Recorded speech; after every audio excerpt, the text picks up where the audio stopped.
नमस्कार. मी प्राध्यापक डॉक्टर फुला बागुल, तृतीय वर्ष कला मराठी भाषा विज्ञान मराठीचा भाषिक अभ्यास या अभ्यासपत्रिकेतील पहिला घटक भाषेचे स्वरूप, कार्य आणि अभ्यास पद्धती या पहिल्या घटकातील पहिला भाग भाषेचे स्वरूप. मित्रांनो, भाषा हा शब्द भाष या संस्कृत धातूपासून निर्माण झाला असून भाष या धातूचा अर्थ भाषण करणे अथवा बोलणे असा होतो. भाषेच्या व्याख्या विविध अभ्यासकांनी केलेल्या आपल्याला ज्ञात आहेत. भाषेचं स्वरूप विविध अभ्यास साधनांच्या सहाय्याने पाहत असताना पहिला मुद्दा येतो तो असा की भाषा एक मानव निर्मिती. मानवी समाजाने स्वतःच्या विकासाच्या अवस्थेत भाषा या एका अतिशय महत्त्वाच्या वस्तूची निर्मिती केली. भाषापूर्व अवस्थेमध्ये मानव हावभाव, हातवारे, रंग, रेषा, चित्रे, आकृती यांच्या सहाय्याने संदेशाची देवाणघेवाण करत होता. मानवी मुखावाटे निघणाऱ्या निसर्गदत्त ध्वनींची रचना करून त्यांना संकेतबद्ध करून मानवाने मौखिक भाषेची व कालांतराने लिपीचा शोध लावून लिखित भाषेची निर्मिती केली. भाषा निर्मिती ही अशा प्रकारे दैवी निर्मिती नसून मानवाने केलेली ती निर्मिती आहे. दुसरा मुद्दा असा येतो की भाषा ही एक सहज क्रिया. मित्रांनो, भाषा ही एक सहज क्रिया असून भाषा हा स्वतंत्रपणे विचार करण्याचा अथवा अभ्यास करण्याचा विषय आहे याची आपल्याला प्रारंभी जाणीव नसते. आपण जेव्हा परभाषकाशी बोलू लागतो तेव्हा आपल्याला आपल्या भाषेची जाणीव होते. इतर वेळी आपल्याला आपली भाषा श्वासोश्वास घ्यावा इतकी सहज वाटत राहते. आपल्याच भाषेतील एखादा विशिष्ट शब्द आपणास माहीत नसला तर अशा वेळी आपल्याला अडचण येते आणि मग आपलं भाषेकडे लक्ष जातं. एरवी बोलणं आणि ऐकणं या भाषिक क्रिया आपण अत्यंत सहजपणे करत असतो. तिसरा मुद्दा आहे भाषा ही एक अर्जित वस्तू. अर्जित वस्तू स्वतः संपादन करावयाची वस्तू. जन्मताच बाळाला फक्त काही मर्यादित असे ध्वनी निर्माण करता येतात. हे बाळ रडतं किंवा किंचाळतं. याखेरीज इतर कोणतेही ध्वनी जन्मताच त्याला तोंडातून काढता येत नाहीत. लहान मूल अनेक बाबतीत दुसऱ्यांवर अवलंबून असलं तरी मूलभूत शारीरिक क्रिया त्यालाच करता येऊ लागतात. बोलण्याच्या संदर्भात लहान मुलांचं निरीक्षण केलं तर असं दिसून येईल की रडण्याखेरीज इतर अनेक आवाज ते हळूहळू काढू लागतं. मग त्या मुलाची बौद्धिक वाढ होऊ लागते. मग तो निरीक्षण करू लागतो. आजूबाजूची माणसं, कुटुंबातली माणसं कोणता ध्वनी कसा निर्माण करतात, आवाज कुठे जास्त किंवा कमी करतात, बोलताना कुठे थांबतात, कुठे जोर देतात, याचे मुलाकडून सतत निरीक्षण होत असतं. आणि मग हे मूल नंतर स्वतःच तसं अनुकरण करून बोलण्याचा प्रयत्न करू लागतं. बोलण्याच्या अवयवांवर, बोलण्याच्या इंद्रियांवर प्रभुत्व मिळविण्यासाठी अजून बराच काळ जावा लागतो. मूल 3-4 वर्षाचं झालं म्हणजे त्याला स्वतःच्या भाषेतील, मातृभाषेतील बहुतेक उच्चार करता येऊ लागतात. सुटा शब्द किंवा अधिक शब्दांचा वापर करून त्याला आपल्या मनातील आशय वाक्याच्या स्वरूपामध्ये व्यक्त करता येऊ लागतो. खाणे-पिणे या क्रियांपेक्षा बोलण्याच्या क्रियेला आत्मसात करायला अधिक वेळ लागतो.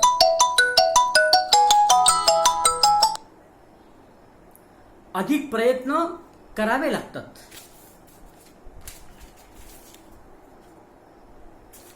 अधिक प्रयत्न करावे लागतात.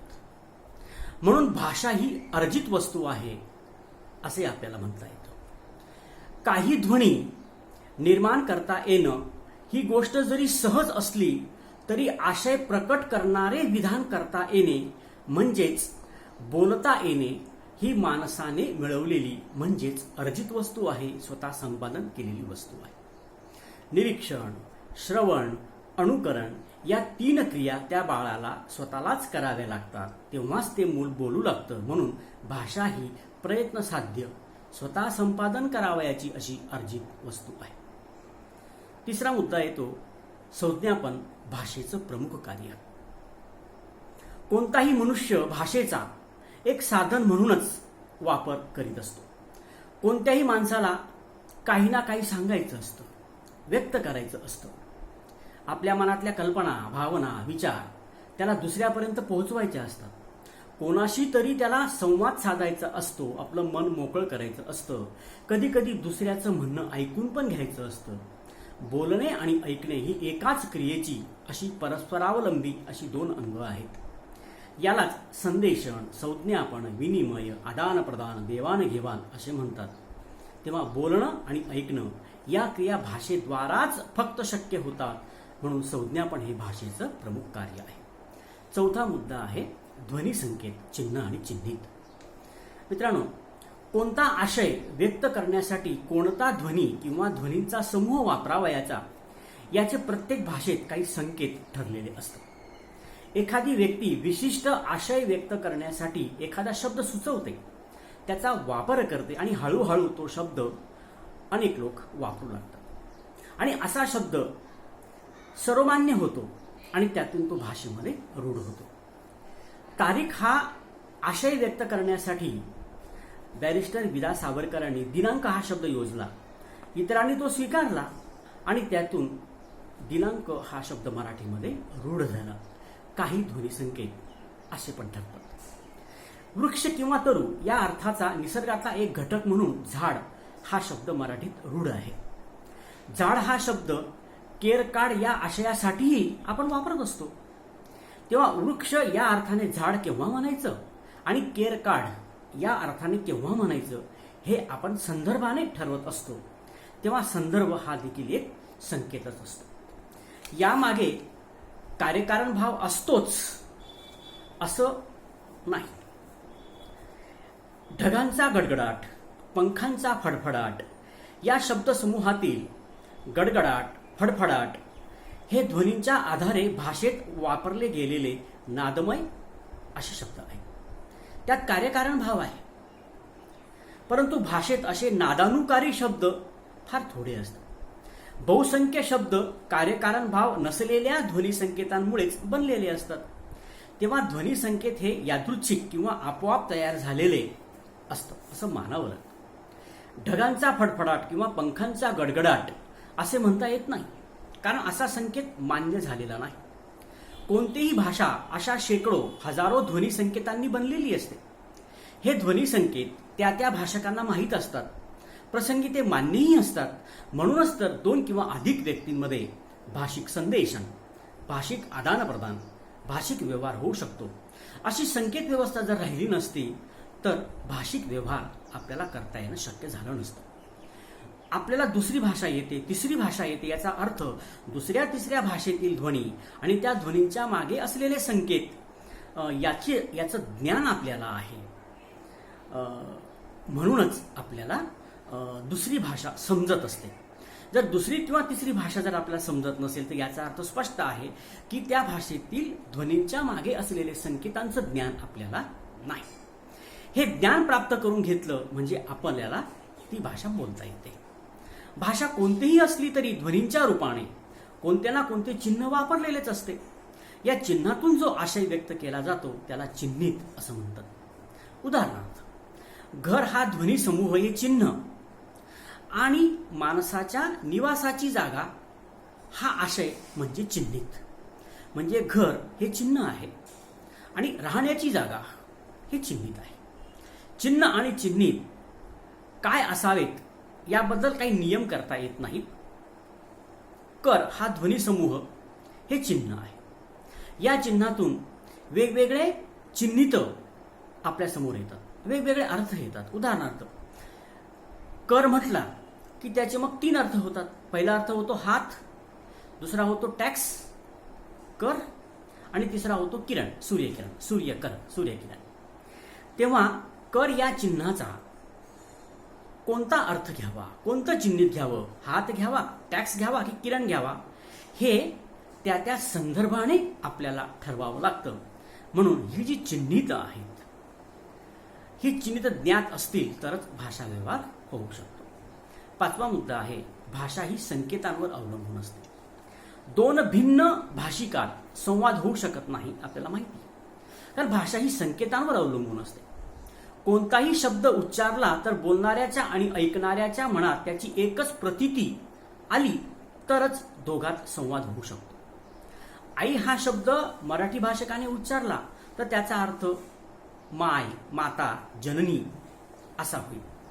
कन्नड भाषकाने उच्चारला तर त्याचा अर्थ आजी असा होईल. आणि हिंदी भाषकाने आई हा शब्द उच्चारला तर त्याचा अर्थ आली, माय आई, मी आली असा होईल. आपला नकार कळवण्यासाठी मराठी भाषक म्हणतो छे, पण गुजराती भाषक जेव्हा छे म्हणतो तेव्हा त्याचा अर्थ आहे, होकार असा होतो.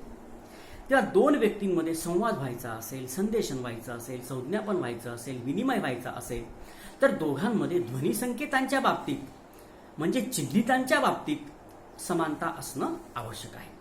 ध्वनी संकेत माहीत नसतील तर संदेशन होऊ शकणार नाही. म्हणून भाषा ही संकेतांवर अवलंबून असते असं म्हणता येईल. 6वा मुद्दा आहे, भाषा ही मानसिक आणि बौद्धिक क्रिया आहे.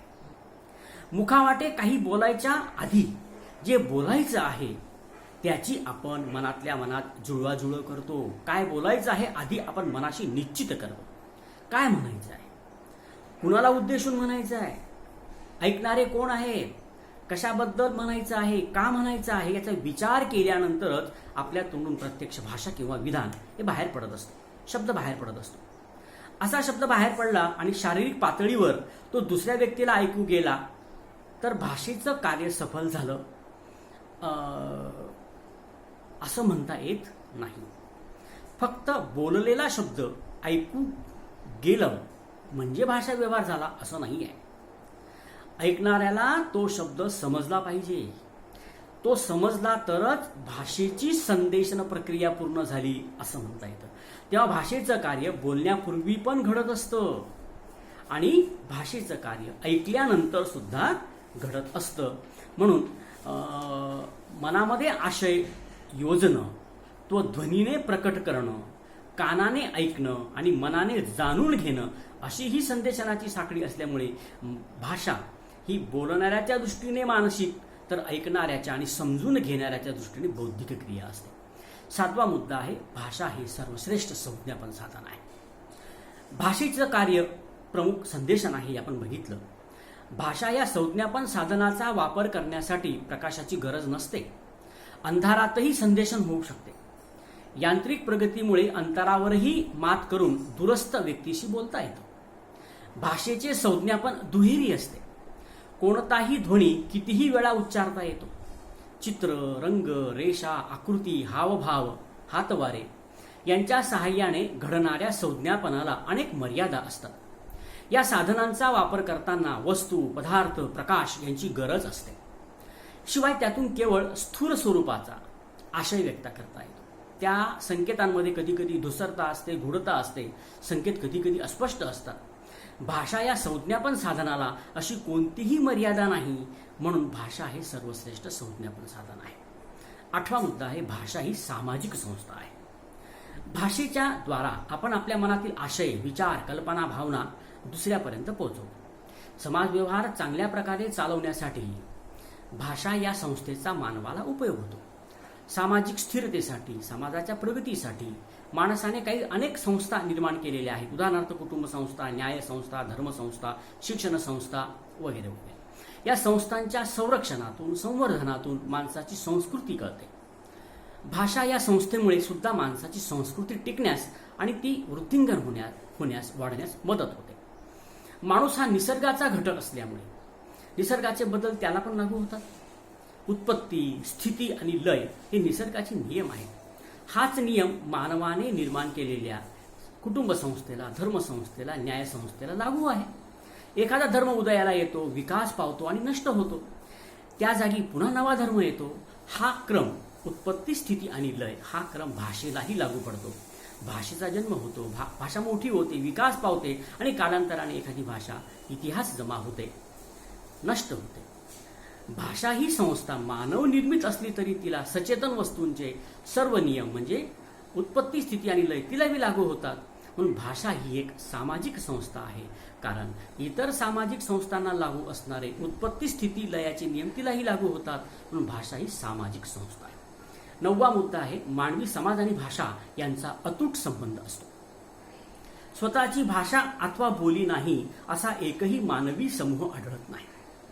समाजाला त्याच्या विकासासाठी भाषेची आवश्यकता आहे, गरज आहे. भाषेमुळे माणसाला, समाजाला ज्ञानाचा संचय करता येतो, संस्कृतीचं संवर्धन करता येतं, संस्कृतीचं संक्रमण करता येतं. आपलं दैनंदिन जीवन सहजपणे जगता येण्यासाठी भाषेची नितांत गरज आहे. भूमिती, गणित, तंत्रज्ञान, विज्ञान इत्यादीची परंपरा नसलेले मानवी समाज आढळतात. तरीही त्या समूहाला स्वतःची भाषा आहे, बोली आहे. म्हणून भाषा येणं हे व्यक्तीच्या सामाजिकीकरणाचं, त्या प्रक्रियेचं महत्वाचं अंग आहे. 10वा मुद्दा आहे भाषेची संज्ञापन प्रक्रिया. मित्रांनो, बोलणाऱ्याने मुखावाटे उच्चारलेले ध्वनी हा भाषेचा पहिला किंवा आरंभ बिंदू असतो. ऐकणाऱ्याने ग्रहण केलेला तो जो दुसरा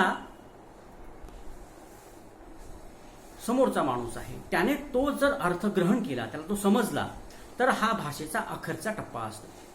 बोलणारा आणि आपल्या मनातील आशयाचे ध्वनी रचनेमध्ये संकेतीकरण करतो. बोलणारा आपल्या मनातील आशयाचं संकेतीकरण करतो. ऐकणारा प्रथम ध्वनी ग्रहण करतो आणि ध्वनिरूप रचनांचं विसंकेतीकरण करतो, म्हणजे त्या आपल्या कानावर आलेल्या वाक्याचा, शब्दाचा अर्थ उलगडतो आणि त्याचा अर्थ समजून घेतो. जेव्हा बोलणाऱ्याने बोललेलं वाक्य ऐकणाऱ्याला पूर्णपणे समजतं, तेव्हा भाषेची ही संज्ञापन प्रक्रिया पूर्ण होते. ही